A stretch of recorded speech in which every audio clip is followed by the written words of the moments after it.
ছাত্রীরা, আশা করি ভালো আছো। আজকে আমরা তোমাদের bliss lesson number 7 the cat শুরু করব। তোমাদের লেসন নাম্বার 5 অলরেডি ডিসকাশন হয়ে গেছে। Comprehension exercise, grammar exercise, writing activities সবই আমরা করেছি। লেসন নাম্বার 6 সি ফিভার তোমাদের ডিসকাশন চলছে হচ্ছে। আজকে আমরা শুরু করব একটা নতুন piece, lesson number 7, page number 53। বইটা খোলো, দেখো যে প্রোজ পিসটা আমরা শুরু করতে চলেছি। আমি বললাম তার নাম হচ্ছে দ্য ক্যাট, মানে বিড়াল। অথর হচ্ছেন অ্যান্ড্রু বাটন প্যাটারসন। আচ্ছা, এটা ডিসকাশন শুরু করার আগে আমরা একটু about the text and the author একটুখানি জেনে নেব। Andrew button Paterson was an Australian poet, journalist and author. অ্যান্ড্রু বাটন প্যাটারসন ছিলেন একজন অস্ট্রেলিয়ান কবি, একাধারে সাংবাদিক এবং একজন লেখক। হু রোট এক্সটেন্সিভলি, যিনি সুবিস্তারে লেখালেখি করেছেন অন অস্ট্রেলিয়ান লাইফ, অস্ট্রেলিয়ানদের জীবনযাত্রা সম্পর্কে। হিজ নোটেবল ওয়ার্কস, তার উল্লেখযোগ্য লেখাগুলির মধ্যে ইনক্লুড রয়েছে waltzing Matilda and the man from Snowy River. Waltzing Matilda এবং the man from Snowy River তার অন্যতম দুটো উল্লেখযোগ্য লেখা। লাইফ টাইম, ওনার আয়ুষ্কাল 1864, ফ্রম 1864 টু 1941, 1864 থেকে 1941 খ্রিস্টাব্দ পর্যন্ত ওনার আয়ুষ্কাল। যে পিসটা আজকে আমরা পড়তে চলেছি একটা প্রোজ, সেই প্রোজটা নেওয়া হয়েছে ওনার আর একটা ফেমাস বই থেকে, three elephant power and other stories. Three elephant power and other stories, এই বইটার একটা প্রোজ হচ্ছে দ্য ক্যাট, যেটা আমরা আজকে ডিসকাস করব। আচ্ছা, the text describes in minute detail the daily activities of cats. মানে কি, এই স্টোরিটার মধ্যে দিয়ে প্রোজটা আমাদেরকে বর্ণনা দিচ্ছে, মাইনিউট ডিটেল, পুঙ্খানুপুঙ্খ বর্ণনা দিচ্ছে, পুঙ্খানুপুঙ্খ বিবরণ দিচ্ছে কিসের? না, the daily activities of cats, বিড়ালদের দৈনন্দিন কর্মকাণ্ডের, বিড়ালদের দৈনন্দিন ক্রিয়াকলাপের। ডেইলি অ্যাক্টিভিটিস মানে দৈনন্দিন ক্রিয়াকলাপের একটা পুঙ্খানুপুঙ্খ বিবরণ আমাদের দিচ্ছে। দ্য হিউমারাস ন্যারেটিভ, হাস্য রসাত্মক এই কাহিনীটি, টেক্স আস, আমাদেরকে নিয়ে যাচ্ছে into the world of cats. কোথায় নিয়ে যাচ্ছে? বিড়ালদের জগতে, অর্থাৎ বিড়ালদের সাম্রাজ্যে নিয়ে যাচ্ছে। অ্যান্ড ইন্ডিকেটস, এবং আমাদের দেখাচ্ছে, আমাদের নির্দেশ দিচ্ছে কোন দিকে, ইন্ডিকেটস টু আস, আমাদের নির্দেশ দিচ্ছে কোন দিকে, that they may not be the gentle and timid creatures. They মানে এখানে ক্যাট, বিড়ালরা সম্ভবত ততটা ভদ্র বা ভীরু প্রাণী নয়। টিমিড মানে ভীরু, জেন্টল মানে শান্ত ভদ্র, ততটা ডিসেন্ট বা ভীরু প্রাণী নয়, that we take them for, যেটা আমরা তাদের মনে করে থাকি। অর্থাৎ বিড়ালদের জগতে হাস্য রসাত্মক ভঙ্গিমায় নিয়ে গিয়ে লেখক আমাদের দেখিয়েছেন যে বিড়ালদের আমরা যতটা আপাতনিরীহ শান্ত ভদ্রগোছের একটা প্রাণী বলে মনে করি, তার একটা আদার সাইড, তাদের চরিত্রের একটা আদার সাইড তিনি এই লেখাটার মধ্যে দিয়ে আমাদের কাছে তুলে ধরেছেন। তিনি দেখিয়েছেন যে বিড়ালের চরিত্রের ডিফারেন্ট শেডস আছে, তার চরিত্রের একাধিক সত্তা আছে। সেই একাধিক সত্তাকে তিনি তার এই প্রোজ পিসটার মধ্যে দিয়ে আমাদের সামনে তুলে ধরেছেন। আমরা 3টে ইউনিটে এটা ডিসকাস করব, ইউনিট 1, ইউনিট 2, ইউনিট 3, 3টে ইউনিটে ভাগ করে এটা আমরা পড়ব। এবং প্রতিটি ইউনিটের মধ্যে দিয়ে বিড়ালের যে সত্তার বিভিন্ন দিকগুলো, সেগুলো আমাদের সামনে উন্মোচিত হবে এবং প্রচলিত ধারণা, বিড়াল সম্বন্ধে প্রচলিত ধারণার একটা আদার সাইডস আমাদের সামনে আমরা দেখতে পাবো। এখন এইটা আমি তোমাদের আজকে ইউনিট 1টা শুরু করব। ইউনিট 1টা শুরু করার আগে তোমাদের একটা ছোট্ট কথা মনে করিয়ে দিতে চাই। আগের দিন যখন আমরা স্টোরি রাইটিং অ্যাক্টিভিটিস করেছিলাম, তখন আমি তোমাদের বলেছিলাম যে সাহিত্যের যে কোনো বিভাগে, গল্পই বলো, কবিতাই বলো, নাটকই বলো, নামকরণের ক্ষেত্রে আমরা কিছু বিশেষ দিকের উপর নির্ভর করে, কিছু বিশেষ দিককে বিবেচনা করে আমরা নামকরণ করে থাকি। এখানে এই প্রোজটার নাম হচ্ছে দ্য ক্যাট। তাহলে বুঝতেই পারছো যে এখানে মূল চরিত্র, কেন্দ্রীয় চরিত্র বা প্রধান চরিত্র হচ্ছে বিড়াল, যাকে আবর্তিত করে, মানে বিড়ালকে আবর্তিত করে এই রচনাটা আবর্তিত হয়েছে, বিড়ালকে কেন্দ্র করে এই রচনাটা আবর্তিত হয়েছে। সেজন্য এর নামকরণ, এই পিসটার নামকরণ গল্পের কেন্দ্রীয় চরিত্রের ওপর নির্ভর করে করা হয়েছে। আচ্ছা, এটা হচ্ছে নামকরণের দিক। এবার আমরা ইউনিট 1 শুরু করতে চলেছি। আমি তোমাদের একটা কথা বলবো যে একটা পেন্সিল নিয়ে বসবে।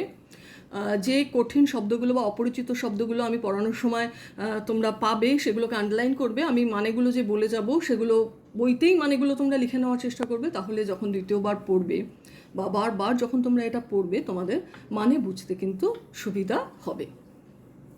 আচ্ছা, most people think that the cat is an unintelligent animal. বেশিরভাগ মানুষই মনে করে যে বিড়াল হচ্ছে আনইন্টেলিজেন্ট, একটা নির্বোধ প্রাণী।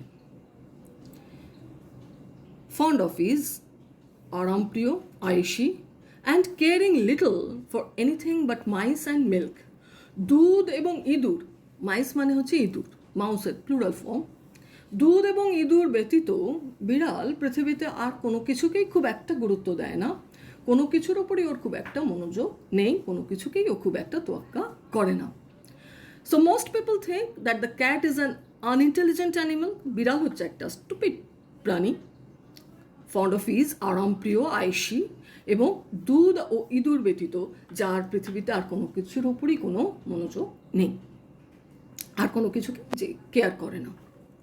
But a cat has really more character than most human beings. কিন্তু আসলে প্রকৃতপক্ষে রিয়েলি বিড়ালের কিন্তু চরিত্রের একাধিক দিক রয়েছে, বিড়ালের চরিত্রের একাধিক সত্তা রয়েছে দ্যান মোস্ট হিউম্যান বিংস। মানুষের চরিত্রের মধ্যে যেমন আমরা দেখতে পাই যে তার ব্যক্তিত্বের বিভিন্ন দিক রয়েছে, তার চরিত্রের বিভিন্ন সত্তা রয়েছে, ঠিক তেমনিভাবে বিড়ালেরও বরং বলা যায় মানুষের চেয়েও বেশি বিড়ালের চরিত্রে একটা বহুমুখী দিক রয়েছে, একটা বহুমুখী সত্তা রয়েছে, তার চরিত্রের ডিফারেন্ট শেডস রয়েছে।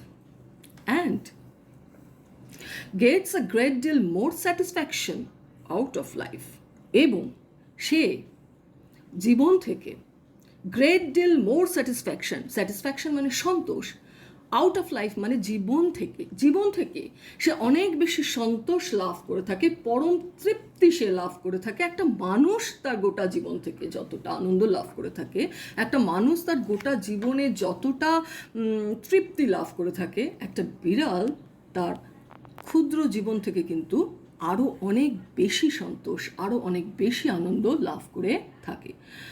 মানুষ হয়তো তার জীবন সংগ্রামে ক্লান্ত হয়ে, বিধ্বস্ত হয়ে, জীবন হয়তো কখনো কখনো তার কাছে দুর্বিষহ মনে হয়, কখনো কখনো হয়তো সে জীবনের প্রতি বীতশ্রদ্ধ হয়ে পড়ে, কিন্তু বিড়াল তা নয়। বিড়াল কিন্তু তার ছোট্ট জীবনটাকে চূড়ান্তভাবে উপভোগ করে, চূড়ান্তভাবে সে জীবন থেকে আনন্দের রসটাকে নিংড়ে নেয়। He or she, male or female, is an athlete. Athlete মানে খেলোয়াড়, স্পেশালি যারা ট্র্যাকে দৌড়বিদ তাদেরকে বলা হয় অ্যাথলিট। Is an athlete.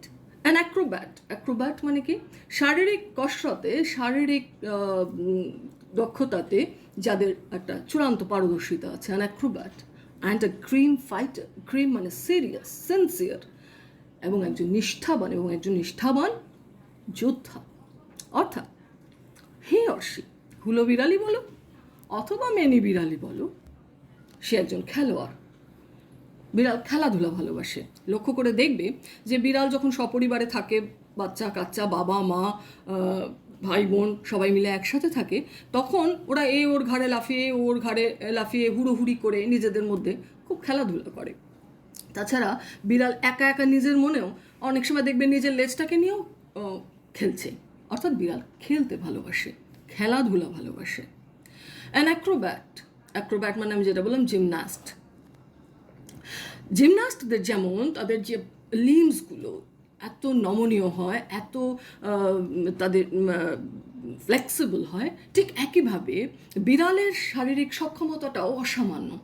তারও এত লিম্সগুলো তার এত নমনীয়, এত ফ্লেক্সিবল যে বিড়ালকে দেখবে যে, ধরো একটা বিড়াল কোনো কারণে মরিয়া হয়ে ছুটছে, দেখবে সে একটা সরু গর্তের ভেতর দিয়ে নিজের শরীরটাকে দুমড়ে মুচড়ে অনায়াস দক্ষতায় গলে বেরিয়ে যেতে পারে।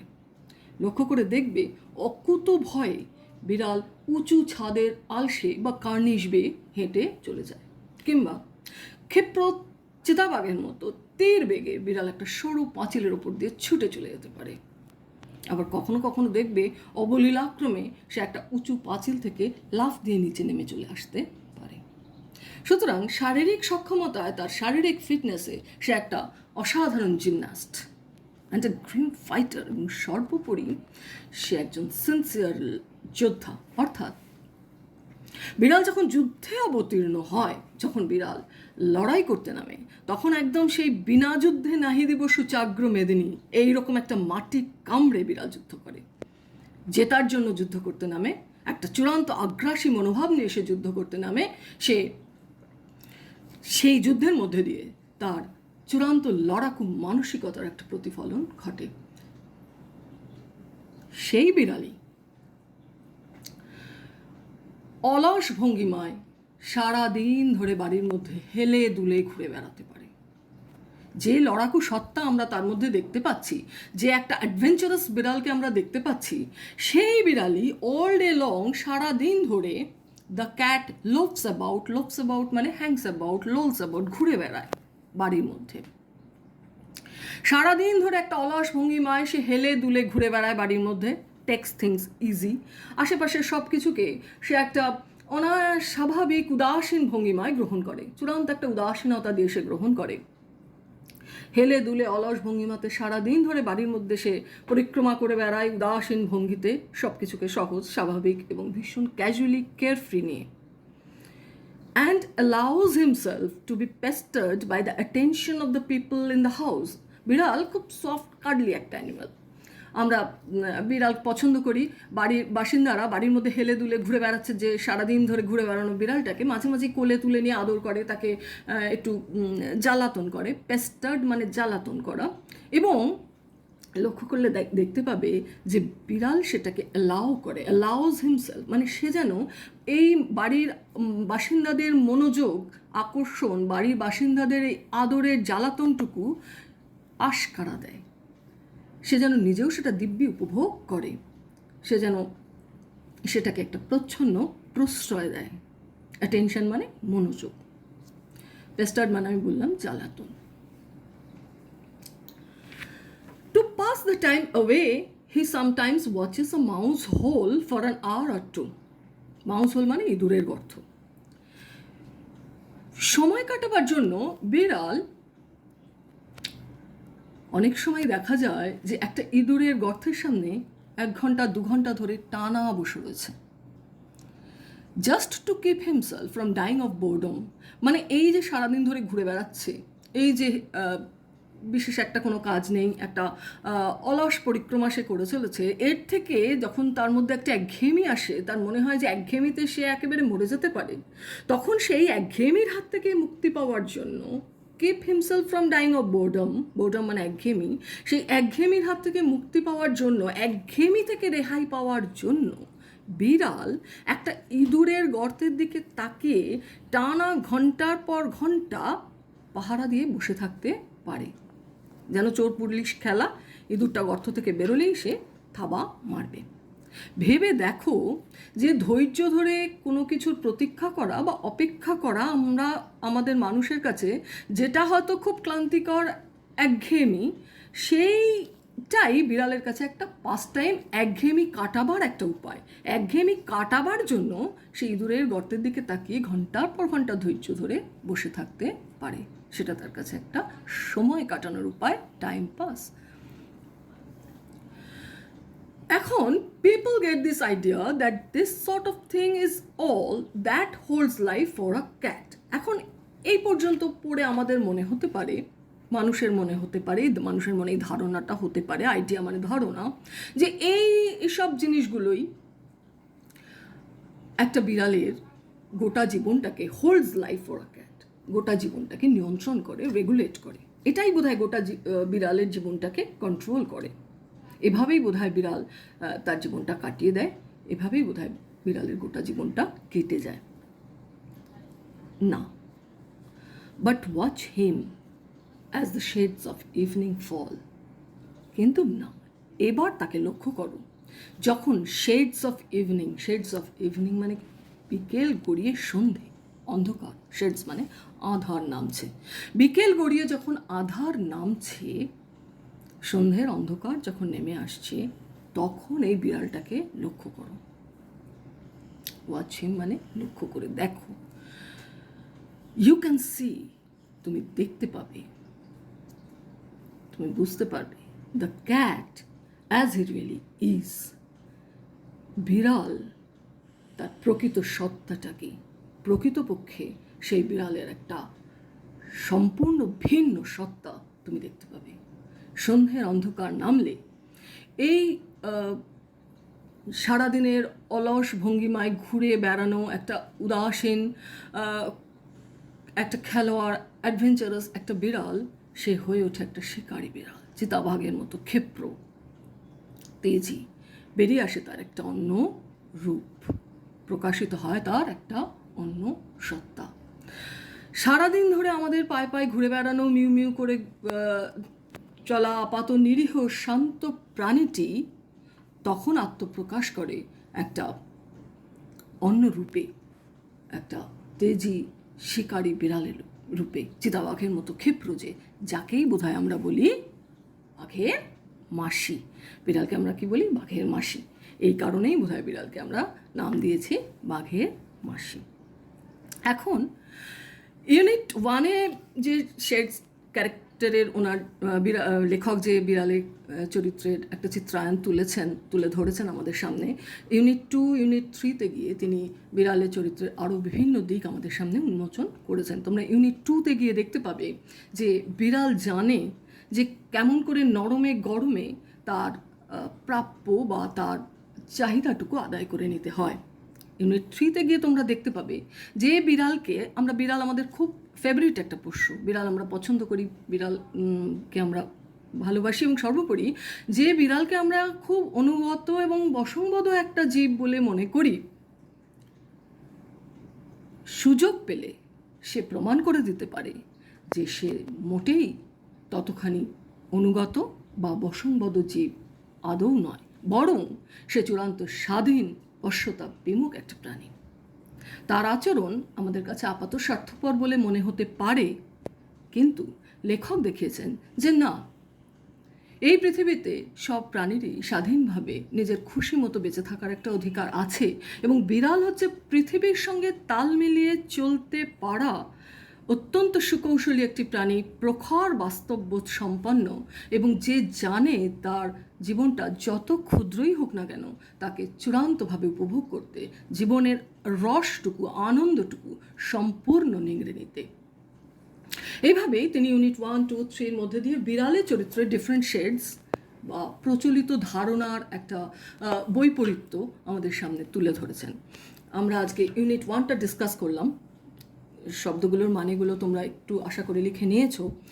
এখানে তোমাদের একটা ওয়ার্ড নেস্ট আছে, দেখো। ক্যারেক্টার মানে পার্সোনালিটি, ব্যক্তিত্ব, অর্থাৎ যেমন আমরা বলছিলাম যে বিড়ালের চরিত্রের বা বিড়ালের ব্যক্তিত্বের একটা বহুমুখী দিক রয়েছে, মানুষের মধ্যেও যেটা দেখতে পাওয়া যায়। অ্যাক্রোব্যাট আমি বলেছি জিমনাস্ট, যারা শারীরিক কসরতে অত্যন্ত পারদর্শী, শারীরিক সক্ষমতা, ফিটনেস অ্যান্ড ফ্লেক্সিবিলিটি যাদের অসাধারণ। One who entertains to difficult physical movement মানে শারীরিক ভঙ্গিমায়, ওয়ান হু এন্টারটেন্স, যারা আমাদেরকে কী করে মনোরঞ্জন করে থাকেন। গ্রিম মানে সিরিয়াস, সিনসিয়ার, নিষ্ঠাবান। তো এটা তোমরা একটুখানি রিডিং করবে, বারবার মানেগুলো বোঝার চেষ্টা করবে, কোনো অসুবিধা হলে জানাবে। আমি তোমাদের জন্য একটা ছোট্ট কাজ রেখেছি, বারবার পড়বে, পড়ে মানেটা বুঝতে পারবে। এখানে দেখো আমি কতগুলো ছবি রেখেছি তোমাদের সামনে। সেই ছবিতে আমি প্রথমে এই ছবিটা দেখো একটা বিড়াল শুয়ে রয়েছে, ফন্ড অফ ইজ, বিড়ালের একটা আরাম প্রিয় ভঙ্গিমা। এখানে দেখো an athlete and an Acrobat, অর্থাৎ বিড়াল যে অ্যাডভেঞ্চারাস স্পোর্টস পছন্দ করে তার মধ্যে যে একটা জিমন্যাস্ট রয়েছে, দেখো এই ছবিগুলোর মধ্যে দিয়ে সেটা কিছুটা হলেও তোমরা বুঝতে পারবে।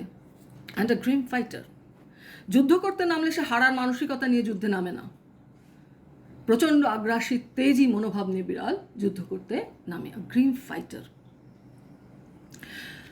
এইখানে দেখো আমি বলেছিলাম বিড়াল একটা সফট কার্ডলি অ্যানিমাল, আমরা আমাদের খুব ফেভারিট পোষ্য। আমরা বিড়ালকে একটু কোলে তুলে আদর করি, জ্বালাতন করি, একটা আপাত নিরীহ শান্ত গোবেচারা। যদিও আমরা বাঙালিরা বিড়ালকে খুব একটা শান্ত গোবেচারা প্রাণী বলে মনে করি না, কারণ আমরা বিড়ালকে বহু বিশেষণে ভূষিত করেছি, যেগুলো আমরা ব্যবহার করে থাকি তোমরা পরিচিত। ভিজে বিড়াল, বিড়াল তপস্বী, শিকারী বিড়াল। অতএব বিড়াল সম্বন্ধে আমাদের ধারণাটা অতটা বিড়ালকে আমরা শান্ত প্রাণী বলে মনে করি না, কিন্তু বিড়াল আমরা পছন্দ করি এবং বিড়ালও কী করে বেশ আশকারা দিয়ে থাকে মানুষের এই অ্যাটেনশনটা, মানুষের এই তাকে আদর করার প্রবণতাটা সে উপভোগ করে। Allows to be pestered. Pestered মানে আগেও বললাম, আবার বলে দিচ্ছি, জ্বালাতন। And the cat as he really is, কিন্তু এটাও বিড়ালের একটা সত্তা, অন্ধকার নামলে এই সত্তা বেরিয়ে আসে। এবং লেখক বলছেন এটাই বিড়ালের বোধহয় প্রকৃত সত্তা। আচ্ছা, তোমাদের জন্য যে কাজটা আমি রেখেছি দেখো, find out words from the text, unit 1, শুধুমাত্র ইউনিট 1, যেটুকু আমরা আজকে আলোচনা করলাম, উইচ মিন দ্য ফলোয়িং। অর্থাৎ এখানে আমি 5টা শব্দ রেখেছি, এই 5টা শব্দর সমার্থক শব্দ, সিনোনিমাস ওয়ার্ডস তোমরা ইউনিট 1-এর মধ্যেই পাবে এবং সেগুলো খুঁজে বার করবে। ধরো আমি এখানে একটা শব্দ দেখাচ্ছি, অ্যাক্রোব্যাট।